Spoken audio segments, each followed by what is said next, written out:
Alors Marcella, bonjour. Alors pour commencer, j'ai envie de te souhaiter une bonne Saint-Valentin. C'est la fête des amoureux. Et alors, on te sent particulièrement amoureux des mots. Oui, je pense que c'est des mots MOTS, effectivement. Je pense que c'est ce qui a fait mon chemin jusqu'ici, en fait. L'écriture, ça me vient de ma mère, qui est prof de lettres, qui m'a donné cette envie de continuer à raconter des histoires aux gens. Et puis ça vient de la curiosité des gens qui viennent nous voir sur scène depuis maintenant presque 8, 9 ans. Voilà, je crois qu'autour des mots, on peut créer du lien et puis on peut essayer d'avancer ensemble vers une vision plus poétique du monde. C'est le troisième album, là. J'ai écouté les deux précédents. Il y a une vraie évolution entre les deux derniers et celui-ci.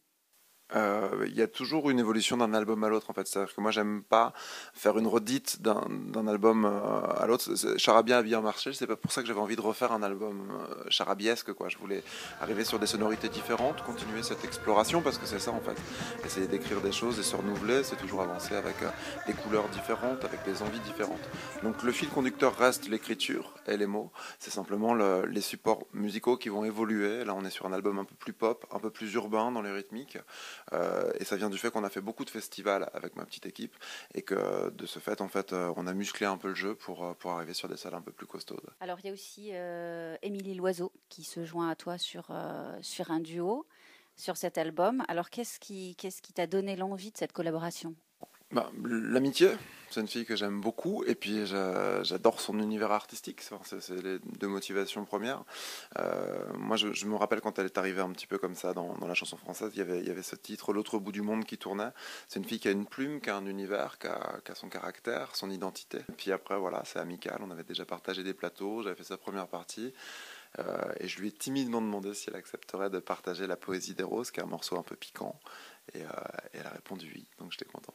Alors le morceau est piquant, ouais, mais c'est dû aussi principalement, je pense, au jeu des mots qui est très important pour toi dans ton écriture. Paradoxalement, on a parfois l'impression de rentrer dans un univers de grand enfant. Bah, les deux marchent. Après, les mots sont piquants, c'est la vie qui est piquante, hein. Tu sais, nous, on parle avec nos sensibilités, donc c'est le vécu de chacun qui fait qu'à un moment, on va mettre des mots plus ou moins piquants. Maintenant, sur l'univers du grand enfant, ouais, effectivement, moi j'ai toujours essayé de conserver cette poésie de l'enfance et ces yeux d'enfant quand je regarde le monde parce que je pense que ça génère des vecteurs poétiques importants. J'aime beaucoup cette image, mais c'est un enfant qui va voir, si tu veux, une fabrique à nuages à la place d'une centrale nucléaire. On va essayer de réinventer les codes et de trouver des choses et de mettre un petit peu de soleil dans tout ça parce que la cruauté du monde est suffisamment costaude et suffisamment vaste pour essayer de se centrer sur des choses plus positives. Donc parfois avec des chansons cyniques, des chansons qui piquent, j'en ai fait beaucoup, c'est un petit peu ma marque de fabrique aussi. Et puis simplement parfois aussi avec des chansons simples et des mots qui touchent simplement à l'âme, on va dire. En surfant sur ton site, j'ai aussi découvert les Barcellades. Tu peux nous parler de ça? Les Barcelades, c'était un projet d'écriture que j'ai mené en fait à Montbéliard, donc pays de Montbéliard, Besançon, etc., avec tout le tissu social de la ville. Et vraiment, toutes les populations de la ville se sont mêlées à cet événement et ont communiqué les unes avec les autres. Donc là, je trouve que vraiment, on est dans tout ce que j'attends moi d'un projet culturel, à savoir créer du lien entre des gens qui ne sont pas forcément toujours censés se rencontrer.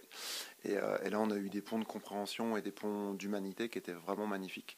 Donc ça reste à ce jour l'une des plus belles expériences qu'on m'ait offerte en fait. Les Barcellades, ça peut être envisagé dans d'autres régions? Bah ouais, après il faut trouver les partenaires, on va dire institutionnels quoi, qui appuient ce genre de projet. C'est très lourd. Là, on a travaillé avec des gens qui étaient super motivés, qui étaient ambitieux et qui avaient, on va dire, un petit peu à la fois les compétences et la folie de leurs ambitions quoi. Donc je serais ravi de leur faire. Après, voilà, c'est comme je te le disais tout à l'heure par rapport aux albums, quand ça a été fait une fois, c'est aussi bien de rester un peu dessus. J'aimerais que d'autres artistes initient ce type de projet peut-être pas systématiquement le faire moi, je l'ai vécu, ça reste un beau souvenir, j'ai pas forcément envie de leur dessiner tout le temps, même si je continue les ateliers. Mais je pense que ouais, chaque ville, chaque patelin même devrait initier ce genre de résidence d'artiste, où on met à un moment quelqu'un comme ça avec son imaginaire dans une ville et on essaie de créer du lien autour de cet univers artistique. Enfin moi ça m'avait beaucoup aidé à écrire des chansons et en même temps ça m'a énormément apporté et j'espère que ça a aussi nourri l'imaginaire des personnes avec lesquelles on a travaillé. Dans quelques heures, tu es sur scène. Comment ça se passe, les concerts? Ouais, ça se passe toujours bien. Ça fait maintenant 8 ans moi, que je suis sur scène. C'est-à-dire que je ne suis pas en tournée, je tourne.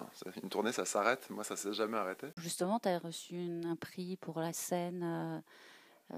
J'ai oublié le nom là tout de suite. Voilà, exactement. Donc, qu'est-ce qui fait la singularité de tes concerts pour que tu aies reçu un tel prix? J'en sais rien. Je sais pas. Non, non, mais c'est la singularité. Je sais pas. Mon petit grain de folie sur scène, tu vois, là, je suis plutôt calme. Et puis après, moi, dans l'adrénaline, je suis plus tout à fait le même. C'est une espèce de mécanique à comprendre aussi, mais je pense ma curiosité. Je suis curieux de rencontrer les gens qui viennent nous voir. Je suis fier et heureux qu'ils viennent depuis un bout de temps maintenant. Et voilà, je pense qu'on se réjouit chaque soir de pouvoir jouer. Enfin, moi, je viens de Champagne-Ardenne, j'ai commencé ma vie en ramassant du raisin. C'est des métiers difficiles. Aujourd'hui, on a un métier exigeant, mais c'est quand même du pain béni, quoi. C'est fantastique de vivre de ça. Donc, non, j'essaye tous les soirs de me renouveler et d'avoir une énergie plutôt positive, même si à côté, on a une vie de routier et qu'on est très souvent sur les routes. Voilà.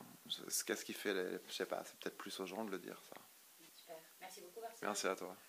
Chiederemo evidentemente un ultimi